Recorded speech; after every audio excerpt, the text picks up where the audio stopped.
Hello, everybody. Welcome back into another edition of SEC Talk. Hope everybody enjoyed their Christmas. I feel like every year, as it always does, as we have all this buildup of, hey, Christmas is almost here, and then boom, it's already gone. And really, we're only a couple of days away from a new year. 2024 has absolutely flown by, it feels like. So it's crazy to think that we're already heading into a new year. Going to be heading also into a new college football season once the national championship is over with. And we are nearing, the national championship. We had the quarterfinals coming up with Penn State and Boise State kicking things off. And then our SEC teams, some of them got a good bowl win. The others, well, they can't hold on to a lead to save on their lives. But Wade, it was an exciting weekend, a holiday week. But so with that, how was your week? Yeah, it was pretty good. I listened to all of the college football playoff first round games in my car ride to South Carolina. So shout out to my wife Elise for being a trooper and listening to 11 hours of football. So yeah, we had a good time listening to those. Of course, they weren't really the most competitive of games. Hoping that we kind of ramp it up a bit for week number 2. And then I caught some of the other bowl games. Notably that 5 overtime game for Toledo and Pitt, and then there was another overtime game in the Hawaii Bowl. So those two were pretty exciting. And of course, like you said, we've had some SEC teams play, so we'll get y'all a little recap action on that, and then preview what's to come. Yeah, on the docket, not too much here as the football season is starting to wind down, but we decided we're going to roll through here. As long as we have football games, we'll be having a show here. But we'll first start off with our SEC fantasy. We did our draft a couple of weeks ago, both on the non-college football playoff bowl games and also the college football playoff bowl games. The college football bowl games have been completed for the first round, so all have come and gone. There are still some players still in place. So let's go ahead and get to that. And this time, I'm actually going to share my screen, unlike last show. But let's get right into it. But before that, if you have any questions, feel free to leave some in the comments. I know there's not really much football to discuss anymore. Maybe discuss, how your team did in the bowl game, and if you're still to play. And the transfer portal. Let us know. Yep, the transfer portal. We won't get too much into that. We'll have a couple of news to get to at the end of the show. There are some big players returning and also some big players leaving as well. So if you have any questions about anything that's going on in the college football landscape, feel free to leave us a question, and we will get to it at the end of the show. All right, let's dive into our SEC Fantasy Bowl season check-in. We'll also do this probably on next week's show, to be honest with you, once all the bowl games are wrapped up. So let's go ahead and get to our quarterbacks. Well, we can't really talk about the quarterbacks because they play this week. Garrett Nussmeier will be in action against Baylor in Houston. Wade, you will be in town for that game. So you'll have some eyes. Front row view, baby. Front row view. Yep, he might, drop for like 400 yards. He's also coming back to LSU, so he's going to have his cast of crew with him. Not Kyron Lacey, though, and also Mason Taylor. Not sure if they're going to be playing in that bowl game. But Lenore Sellers, he's going to get an action in the Cheez-It Citrus Bowl against Illinois. So we'll see how both of these quarterbacks play out. Let's go on out to the college football playoff quarterbacks. As you can see, not too good of games for our quarterbacks. Quinn Ewers out of Texas, 202 yards against Clemson in the victory. And then in the rout, it was not the week to pick Tennessee players against Ohio State. As Ohio State absolutely dominated this game. But Nico, 151 yards. And actually, he had 47 yards on the ground and only 104 through the air. So not a great game for Nico. But talk about Quinn Ewers' performance. It felt like you wanted to pick one of the two of the running backs because Wisner had over 100 yards rushing as well as Blue. But Ewers, nonetheless, had 202 yards. So talk about his performance. I know this is not the numbers that you were looking for. Well, none of these quarterbacks had super exciting matchups. But I think Ewers probably had the best matchup against Clemson. Yep. But like you mentioned, Texas just got it done a different way. They had two running backs go over 100 yards rushing. and some of Ewers' passing yards were to the running back. So that's how they decided to attack Clemson, and obviously it worked. So I can't be too upset about it. I would have a hard time trusting the third quarterback that we could have chosen. Hey, I might Gunnar have liked that Stockton. better than what Nico provided me. I mean, I just feel like Georgia's going to do kind of what Texas did to try to beat Notre Dame. I think you'll see their running backs be very involved, and none of these teams got to the playoff because of their quarterback play, which is really surprising because I think that if you asked people before the season, assuming Carson Beck was healthy, you would have Beck, Ewers, Nico, and probably Jalen Milrow right there at the top of the conference. So it was interesting that all these teams became, very much run heavy. So I think that's just a product of it. Yeah, the limited picks, with Georgia being on their second string quarterback and Carson Beck out for the season, wasn't really much to pick from. So I feel like Quinn Ewers was definitely the best pick. I thought Nico was the second best pick, but Ohio State's defense, you got to tip the cap to them. They balled showed out. up. Yeah, I mean, Tennessee's offense couldn't really do anything. They did get a garbage time touchdown to make it to get to 17 points. But Nico, like I mentioned, barely getting over 100 yards passing and most of his yardage coming on, which I thank him for that, for saving the day there. But 151 yards isn't going to do it for the Tennessee offense. Now let's go on to the running backs. Actually, we do have some news. We'll change this up and get the final numbers. Amari Daniels did not play in this game. Don't even ask me why. It wasn't an opt-out, wasn't an injury. Who knows? This is why we have a backup plan. So you'll just get Daniels back up there. We'll get the final numbers on that. A&M lost. We will talk about that game briefly coming up here on the show. Caden Durham, another LSU running back, he will be in play. And also Josh Williams will be playing too, as LSU announced on their Twitter accounts. That's nice to see there. So Caden Durham, he said it himself that he is going to play in this game as well. He's a freshman, probably going to be the lead back in 2025 for this LSU offense that's returning a lot of guys and getting a lot of guys in the transfer portal. So this is an LSU team that's going to, be on our radar heading into the 2025 season. But both of these guys haven't played yet, and Amari Daniels didn't play. I don't know why. That's just the whole season. Now let's go on to the next set of running backs. And you picked a good one here with Quintravion Wisner. Though he wasn't the leading rusher for the Longhorns, Jaden Blue was the leading rusher for the Longhorns. Quintravion Wisner did have a couple of catches, but it was for 0 yards, so not many yardage there, but 110 yards in the win against Clemson, and then Dylan Sampson, disappointment.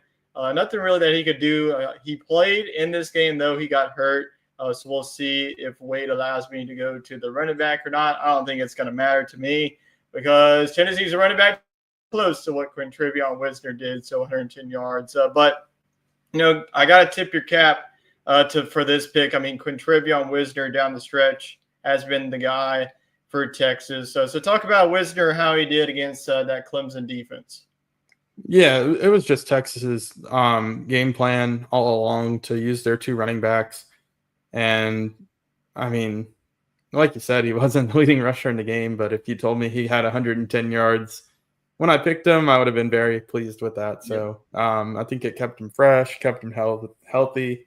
And I think you'll see Texas try to commit to the run against Arizona State too. I think that, of course, if they have to throw it, Ewers is more than capable, but why do it if you got two of the better running backs left in the playoff?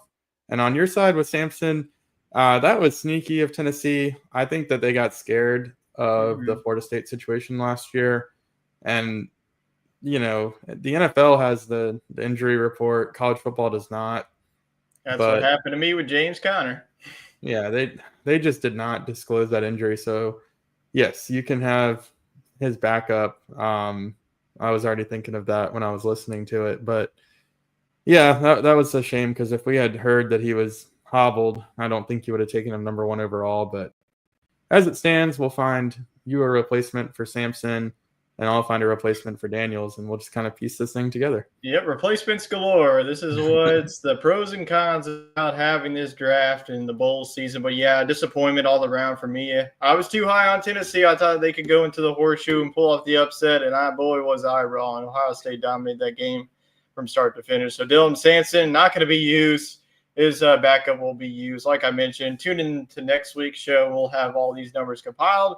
But as you can tell, early on, Wade definitely has the upper hand so far. Both, Texas won the game, so that's a good thing for you. So now let's move on to the wide receivers. And once again, I swear to gosh, I hate bowl season for this reason alone. Andrew Armstrong also did not play, so I'm going to have to go up to the bench here and get a player off of Arkansas, and then Ryan Williams. He's going to be in action. Hey, they did have a guy have a 90-yard touchdown, so there's your consolation. So yeah, we'll have to see who's going to be my replacement for that. So we'll get the numbers for the receivers. The players that did play though was Dante Thornton Jr. Well, I think that we learned a lesson. If we pick a Tennessee player, well, they didn't do anything for us because Dante Thornton Jr. only 14 yards. Matthew Golden for the Longhorns. It was actually the tight ends getting heavily involved in that game. If I went with Helm, I would have had 70 yards. But Matthew Golden, he did have that 40-yard catch to get there, so 49 yards there. But you got to be disappointed like I am in Tennessee and Dante Thornton only have 14 yards against that vaunted Ohio State secondary. Yeah, I mean, when the quarterback has 100 yards passing, there's not too many slices of pie to go around. So unfortunately, Thornton, a little bit of a dud here. We know he's a big play guy, so there were no big plays in this one. But that's okay. I was chasing the big play appeal. Maybe a Georgia receiver would have been the safer play, but luckily Wisner and Ewers gave me a little bit of an advantage there, and we'll see how the rest goes. Yeah, you definitely have an advantage. The playoff, you have the advantage. It feels like we'll have to see what the defenses shape out. But Matthew Golden, like I mentioned, you did have that big catch to really save his season. But I was hoping for at least a 100-yard game. So I'm honestly disappointed in my playoff picks. I feel like I whiffed on every single one. Maybe I should have trusted more on Georgia's offense, like watch them go off and put up like a 40. I don't think so. Notre Dame on Notre Dame. Good. Who knows? But as of right now, you definitely have that advantage through the playoff games. We'll see what the non-college football playoff games look once we punch up the final numbers. Now let's go on to the defenses. First, let's go through South Carolina. They're still to play. Oklahoma, I'm disappointed in you as a team, and especially giving up 318 yards to Navy. I mean, they had that 95-yard touchdown by Horvath. I mean, this is a disappointment all around. I thought that this was going to be a for sure safe pick, a pick at Oklahoma. I mean, I know that 318 isn't that bad, but still, I mean, to do that against Navy is pretty pathetic in my book. So Oklahoma, you're on my naughty list this season. I mean, I think that you screwed over Wade earlier in the season too. So Oklahoma, pick them again unless they have a good defense in 2025. But let's move on to the other defenses. Georgia, well, still to play. So this has been a theme of the show here. There's still some teams left in play. Texas, woof. That's honestly, if I think Tennessee would have been worse. So I kind of was stuck with Texas there. You already took Georgia for me, so 412. So combined there, my defenses gave up 700 yards. That's definitely not a good start. So Wade, I think it's pretty safe to say that you're probably going to win this SEC Fantasy Bowl season unless your defenses just crap the bed and all of your position players don't do anything. Which is possible. Yeah. So how do you think that this is shaping out with all this? I mean, there's still a lot of players going forward, but you got to really like where you're sitting, especially the way my two defenses played. Yeah, I mean, I like my picks, of course. I think what we'll have to do next year is just we're gonna have to I think that we just need to go back to one because I think the playoffs only having 3 teams kind of screwed us. Yeah. I was gonna say we could double up, but have a requirement that you have to have one. We could do one defense and double up on the skill positions and just make a requirement that, I don't know, 1 or 2 of your players have to be in the playoffs. So I mean, if there's like 6 teams, SEC teams in the playoff, but since there was only like 4 with one of them on the bye week, I feel like it was slim pickings for us. Yeah, no doubt. So we'll make this ever evolving, and who knows what we do with the opt outs. I mean, it might just be you get a LSU receiver, Yeah. but we'll figure it out. But as it stands, I do feel pretty good about my group. I'm looking forward to seeing how South Carolina does and LSU in 2 days. I think they'll both impress for me. And then we'll figure out who my replacements are at running back. Yeah. Yeah, we'll figure all that out, get the final scores, get the overall winner on next week's show. So definitely tune in for that. But we, like we mentioned, we do have some games coming up. South Carolina in action, Missouri in action. None of us picked any Missouri player. And then also LSU, Alabama will be in action. Then you obviously have the playoff with Georgia and Texas still involved. So still some SEC teams left to play in 2024. But let's get into the teams that have already played. Let's go through some of the key bowl games here.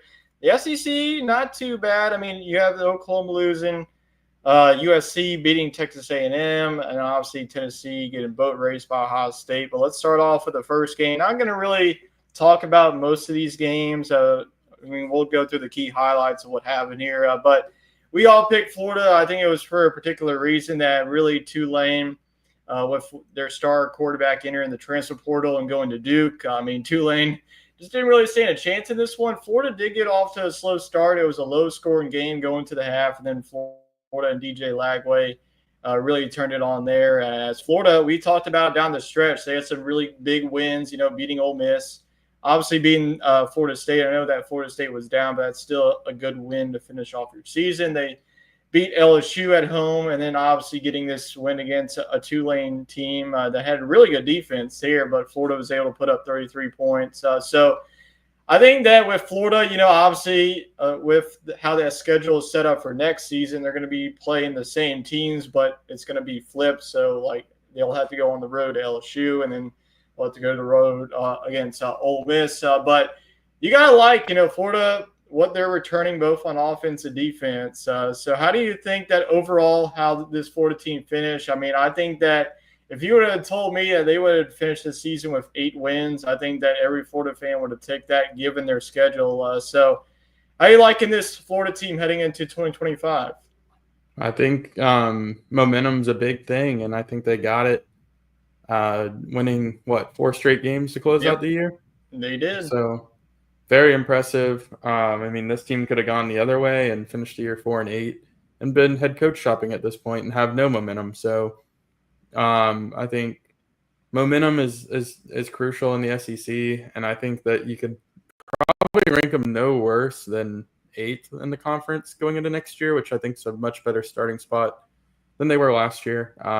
Now, one thing I don't like is that the SEC opted to go with the same schedule as this year, but just the home games become road games, essentially. But for Florida, I mean, that means they still have to play the same gauntlet they just did, but now they have road games at Death Valley, at Ole Miss, at Miami, which, of course, they scheduled on their own. But, I think the schedule is already hard enough, and now you got to go on the road.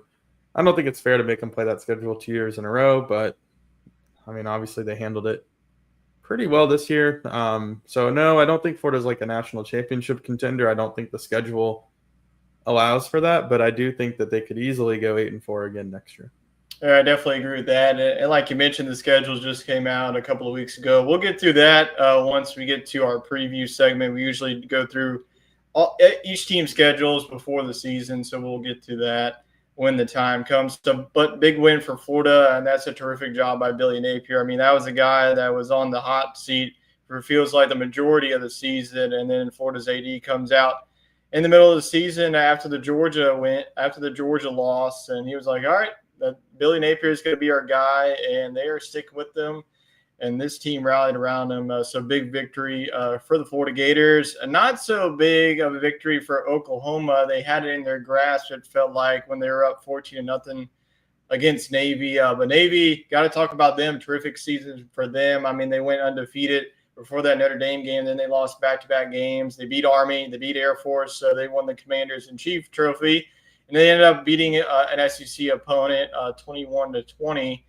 So Navy finishes off their season with 10 wins. Army, a team that we're not going to be talking about, a good season for them. They finished with 12 wins, so a terrific season for Army. But Oklahoma, it feels like, this was, without Jackson Arnold, we saw Michael Hawkins, the true freshman, get the start. He's going to be their quarterback of the future.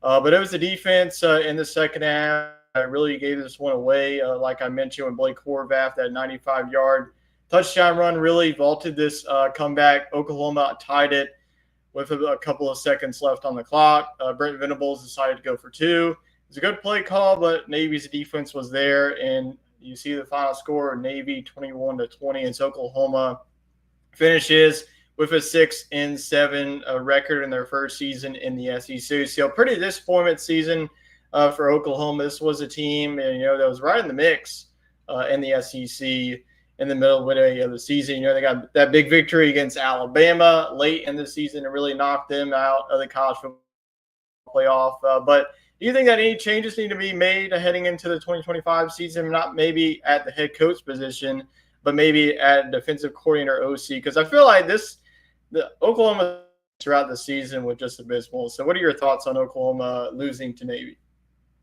Yeah, back to that momentum comment. This is a team with negative momentum. No.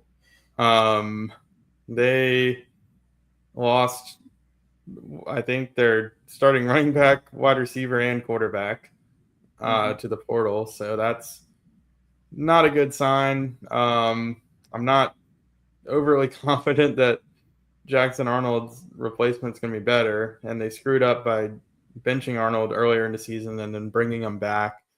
So that gamble did not pay off. And, I'll give Venables this. His defense, they usually put up a good fight, hold the opposing team to under 30 points. The offense is just that bad that they can't score 21 on Navy. But, yeah, this team is trending in the wrong direction. I mean, I think they're probably a bottom 5 team in the SEC next year, if we're being honest. Just my initial take. But, yeah, I think Venables' seat is hot as anybody's because, I mean, I get going for two. If you can overpower Navy for one play, you win. You finish your year 7-6, whatever. But don't you think that an SEC team should be able to outlast an American team in an overtime period? I mean, why not give your guys a chance? I don't know. Maybe he saw the tape of all the other games going like 5 or 6 overtimes. He was like, I don't know if I want to go that long. So he just was like, all right, do we have a play in place where we could go for two and get the win? And they did, but Navy's defense, you got to give them credit. They were there for the challenge. But, yeah, like you mentioned, I mean, losing to Navy is probably worse than Pittsburgh to Toledo. Yeah, I mean, it was – I don't know. They just – to me, I think – and I know it can fluctuate, but I think they have buyer's remorse on joining the SEC. I just think that's going to be tough for them to compete year in, year out. Yeah, because look at we talk about the schedules. They had Tennessee and Alabama at home. It's going to flip the next year. They got to go on the road to both of those teams. So that's not going to – and also, I mean, they do get LSU at home. Obviously, they have the annual Texas-Oklahoma game in Dallas, which, I mean, if we pick that game right now, we would probably be picking Texas. But Oklahoma, I agree with you. I think that they're going to be like – I think at the start of the season, I had them like going around like 6-6, 7-5. I was looking at the schedule. I wasn't too sure of this Oklahoma team. Next season, the same schedule, I would probably say 5-7 team if we're there. But we'll talk about Oklahoma more in the offseason. Let's get to some positives here with Vanderbilt and Arkansas getting 2 wins. We'll kind of pile these up. These are 2 high-scoring games with Georgia Tech, Vanderbilt, Arkansas, and Texas Tech. It feels like the score is closer than really what it was. Vanderbilt and Arkansas both really cruised to good victories, and it was the star quarterbacks that really got it going. Diego Pavia with 5 total touchdowns for the Commodores. Cedric Alexander also got involved, so that's a nice sign if you're a Vanderbilt fan because you're going to get one more season of Diego Pavia. And then with Arkansas, Green, really good game for him. I almost thought about him. He had over 300 yards passing. Also, a really nice game on the ground there. So Arkansas, I feel like Vanderbilt and Arkansas, I mean, I know their record doesn't show But I feel like these two teams really overperformed here in the Oh yeah. 2024 season and are building some really nice momentum into the 2025 season. Do you agree with that? Oh yeah. I mean, when you asked us at the start of the season who would be in last Yeah. place in the These were going to be SEC, the two worst teams. yeah, these two teams were mentioned right there with Mississippi State. I think I went with Arkansas actually. Yeah, we both went with Arkansas. So yeah, Arkansas in particular, for sure. Vanderbilt made big waves, beating Alabama. They almost beat Texas. They played pretty well in Baton Rouge. Um, yeah, so I mean, I think both of these teams are in that positive momentum category. I think they're middle of the pack SEC teams next year. I'd put them in the top 10, potentially top 8. We'll have to think about it and see how the rosters pan out. But Vanderbilt's going to have a tough schedule. Arkansas, I guess they have Ole Miss and A&M. I mean, it's going to be decently tough for them. But I think both of these teams, like you said, they get their quarterbacks back, experienced guys that will be playing their final season of college football. So really all you can ask for. I think they both are really solid teams going into the offseason. Yep, really nice win for both of those programs. Now let's go on to the next bowl game, which was the Las Vegas Bowl. USC went 2-0 against the SEC this season with the They home. need to open a satellite campus in Vegas. Shoot, I know they went undefeated in Vegas this season, but USC with a comeback victory, 35-31 over Texas A&M. And yes, if you went to bed, A&M was up 24-7, like I was. Yeah, I went to bed like it was 24-7. I Like, was all right, asleep this before game's it kicked over. off. Yeah, I can just go to bed knowing that A&M won, and then I wake up and I look down my phone and I see USC win. I was like, "What? How did this happen?" Well, I know how this happened. A&M's defense did not play with her darn in the fourth quarter.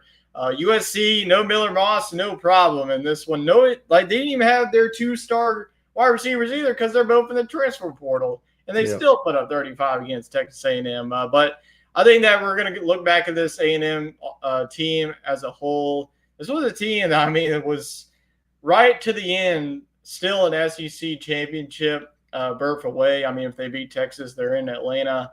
They literally were like 7-1, and now they finished 8-5. The same record that feels like they have been for like the past decade. It feels like, but great win for USC. I mean, they had an up and down season with Lincoln Riley. I mean, Lincoln Riley, you want to talk about a guy who's going to be on the hot seat next season.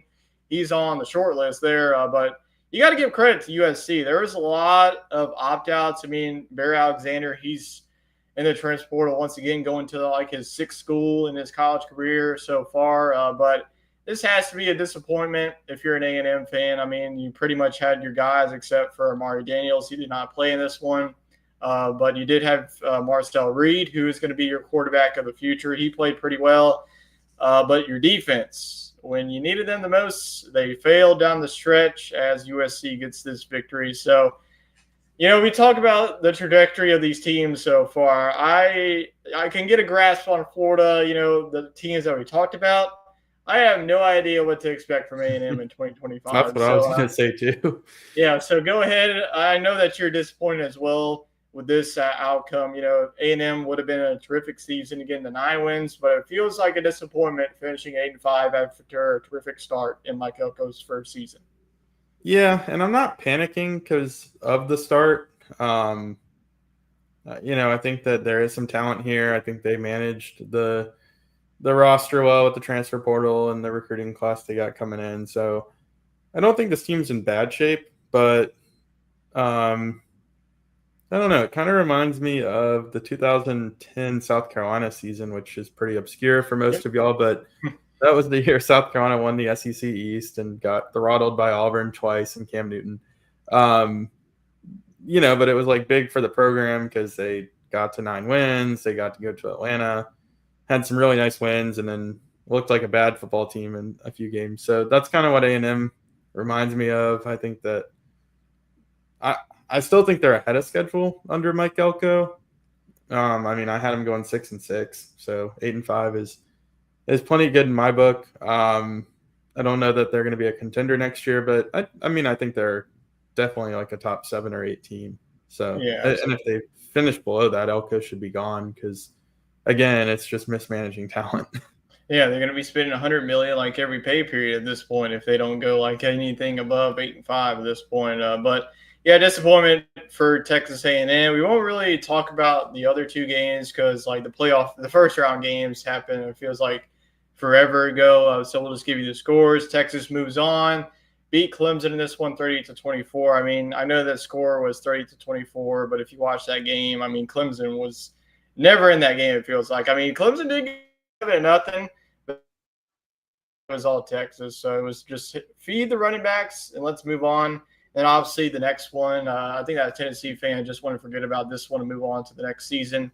Number 8, Ohio State beats them 42-17. And a night where Tennessee fans overtook that stadium, but Tennessee as a team didn't overtake anything as their offense and defense couldn't really have any answers against the Buckeyes. And if Ohio State plays like that every game, they might be the national champions. But we'll get to those games coming up. So let's go into the SEC top picks. Check in. A couple of us are in the Capital One Bowl Mania. We've been picking all the bowl games, not just of the teams, but everyone involved. And Wade, let's just give you your credit here. 21-10 so far. Just a couple of games left here.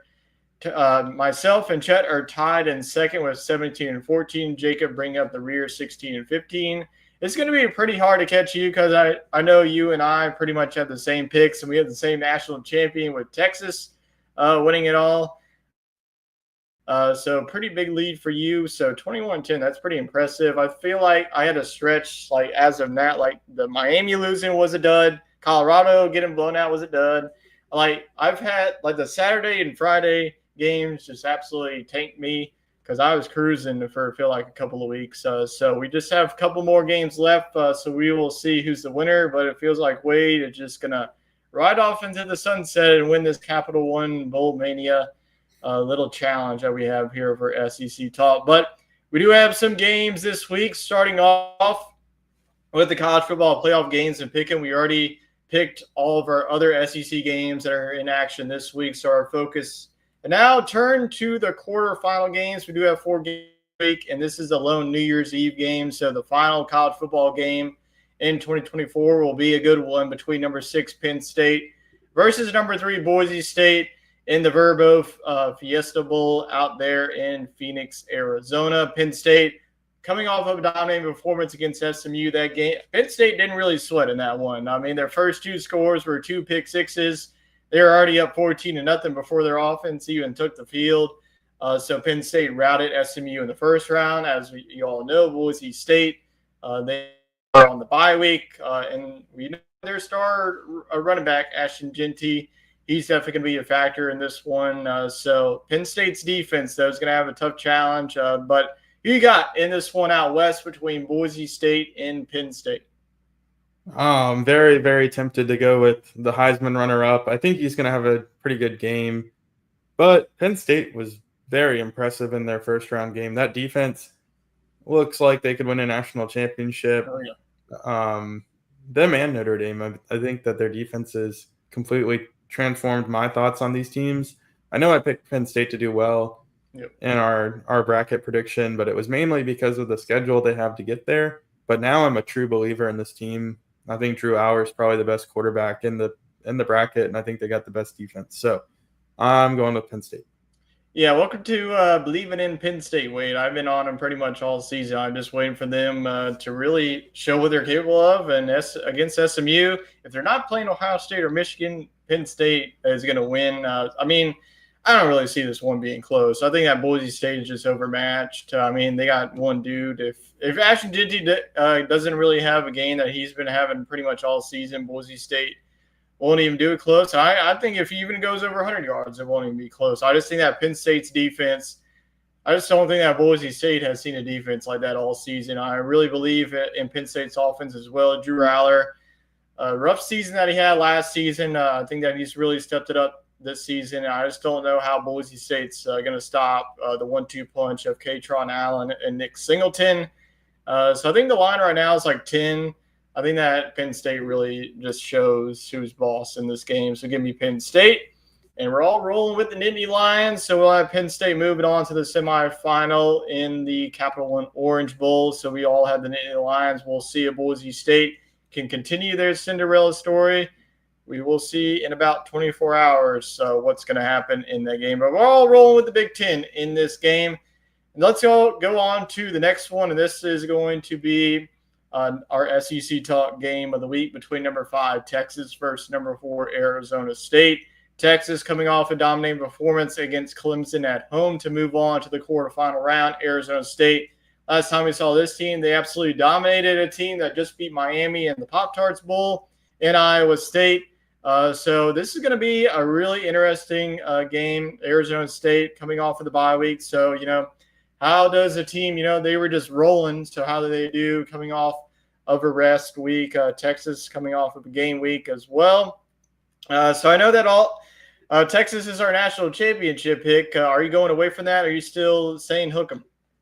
No, Texas passed the eye test for me. The defense was a little iffy there at the end, but overall, I think this is one of the more complete teams. I think Ewers can expand upon his game a little bit.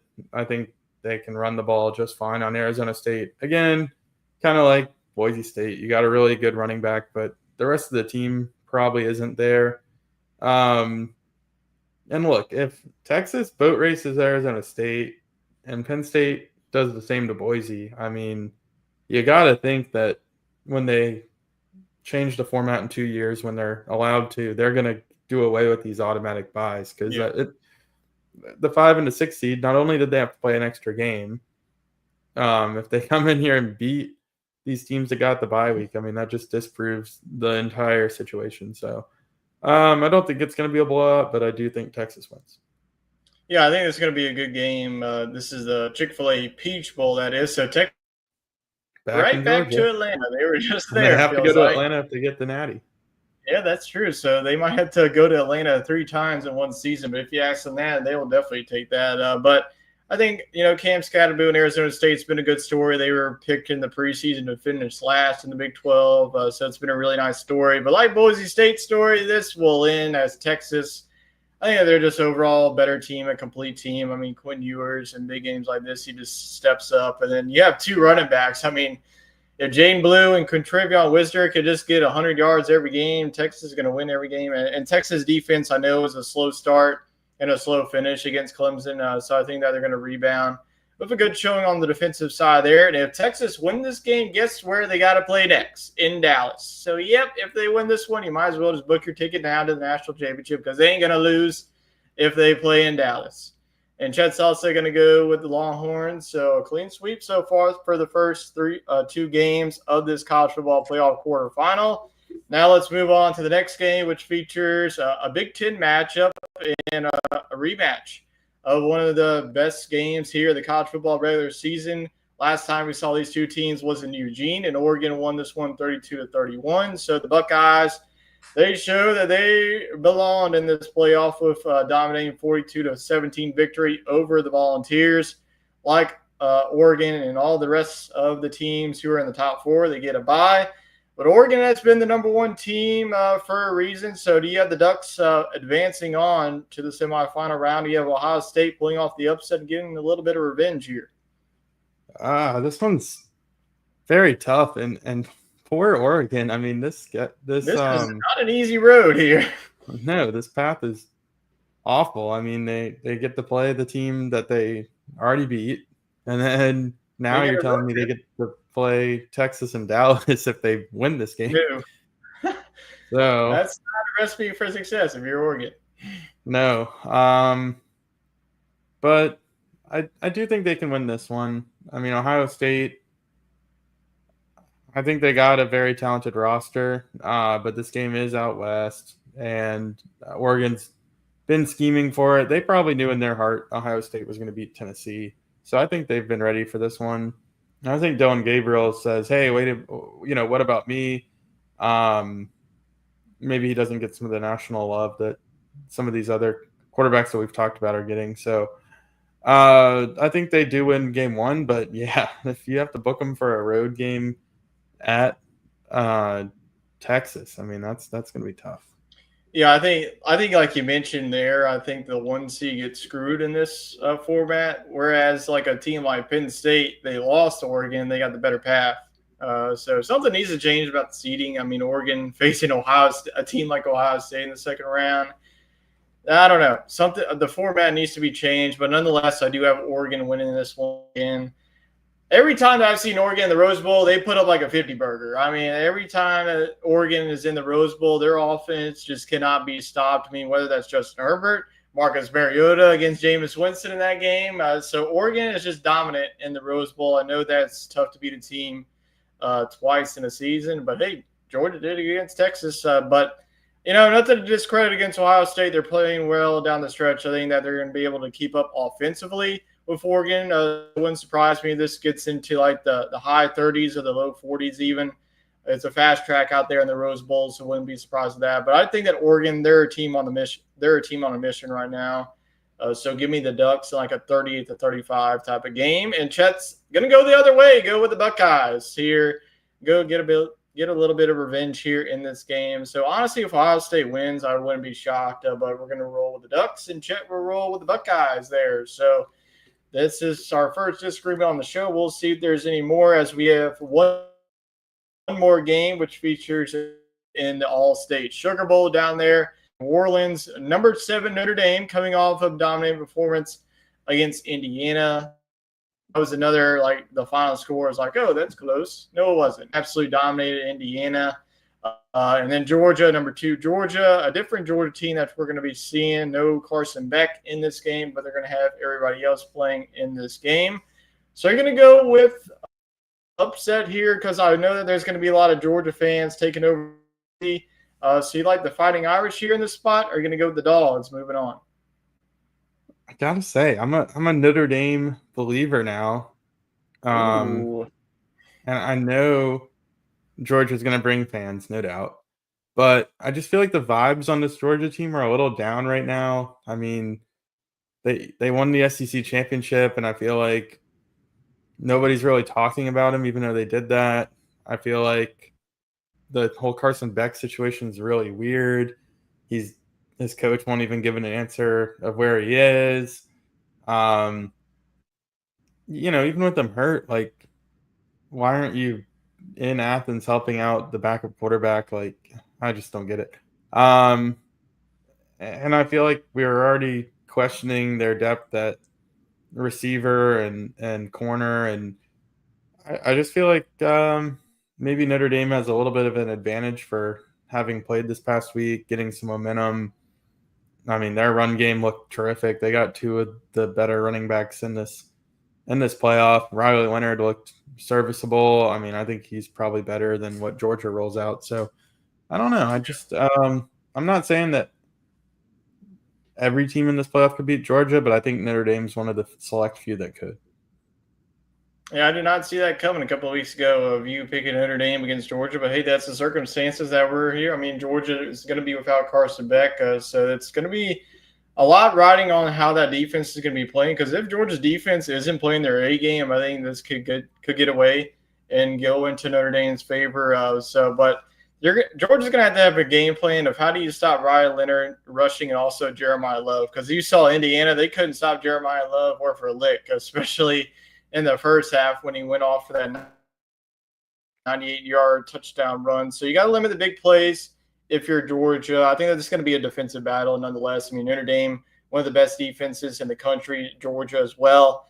But I'm not going to pick against Georgia in these big games. Tried to do it before. Didn't work out for me. No Carson Beck here, no problem. I think this is going to be like a low-scoring game, like a 23-20 type ball game. Defenses will come to play for both teams. But I think Georgia, with their playoff experience, they'll be ready to go. So give me the Dogs. Chet's going to go with Notre Dame. Honestly, I'm shocked that y'all both went with Notre Dame and I'm the lone Georgia. But, hey, I'll take it.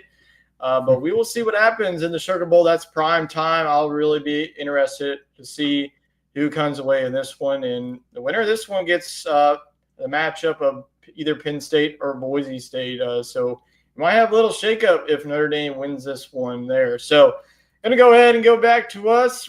We have a little bit of hot topics to get to. That is our college football playoff quarterfinal picks. We do have some news to get through. First, let's start off in Baton Rouge because why? Well, we're LSU fans. But let's start off with the biggest news. Harold Perkins is going to be returning. Obviously, that's big news if you're an LSU fan. It feels like the defense, you look at the transfer portal additions, this defense might be better than we thought heading into 2025. Obviously, there's news of Major Burns not playing the game. Obviously, who gives a damn because he sucks anyways. But let's go back to Harold Perkins. How big do you think this is going to be for LSU's defense next season? No, I think it's tremendous. I mean, to get him to come back and to not transfer, I mean, it kind of sounded like he was heading to the draft or he was coming back, but not to LSU. So to get the sweet spot of him coming back to LSU was awesome. I am curious to see what position they have in mind. I mean, Whit Weeks, came out of nowhere when Perkins got hurt. He was an all-conference player, so I don't think you want to mess with that.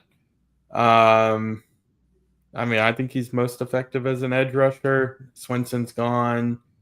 Savion Jones is gone. So that's my initial thought, is just let him focus on being an edge rusher. But size-wise, I don't know if he fits as an edge rusher at the next level. And I think that he probably is athletic enough to play the star position that we saw Major Burns play. But obviously there's a lot of risk there.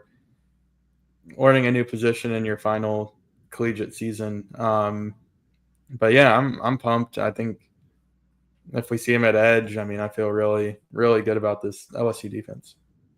Yeah, absolutely. Yeah, well, just get him back to the edge position because you saw him in his freshman season, and they tried to move him to middle linebacker, wasn't working. I think at the next level, he's just going to be an edge rusher, a guy that just let's get out the ends and get quarterback and get after that ball. Next news is some big news. If you're a Texas fan, Isaiah Bond will returning and playing against Arizona State. So that's big news for the Texas offense, getting a little bit of boost against the Sun Devils. You brought this up, Carson Beck. It's some weird news. I don't know where he is, but he is going to be going to the NFL draft. So where do you see Carson Beck getting drafted here? Because I know at the top of the draft, it feels like it's Shedeur Sanders, Cam Ward. But outside of that, where do you see Carson Beck? What round do you see him going in? Yeah, I do see the first two picks being probably probably Cam Ward and Shedeur Sanders, maybe to New York and to Vegas. Probably the first two quarterbacks off the board. I mean, a team like New Orleans could fall in love with Beck as a prospect and make a decision to mentor him under Derek Carr for a year. I don't know if Rattler is really the answer, but I would be disappointed if the Saints did that. The Browns are another team that could look to add a quarterback. And then New York, the Jets, I mean, they could look to add him too. So after saying it, kind of like the Jets as a good fit. You could have one more year with Rodgers. Yikes. Yeah, I mean, look, Rodgers I think it's proven he's not going to get the Jets to the playoffs, but Aaron Rodgers is a good mentor and quarterback to learn under.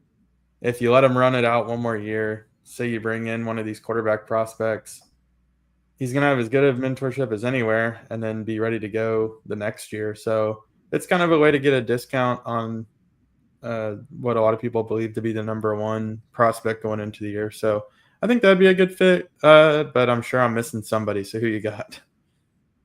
Yeah, there's so many teams that you could think of, but if I had to say round, I think that round two, just because there's not really many good quarterbacks at the top of the draft. I think that Sanders and Cam Ward will likely be your top two guys off the board. They'll go in the first round because there's going to be somebody who's going to be like, oh, there's Cam Ward. Let's jump back into the first round and get him.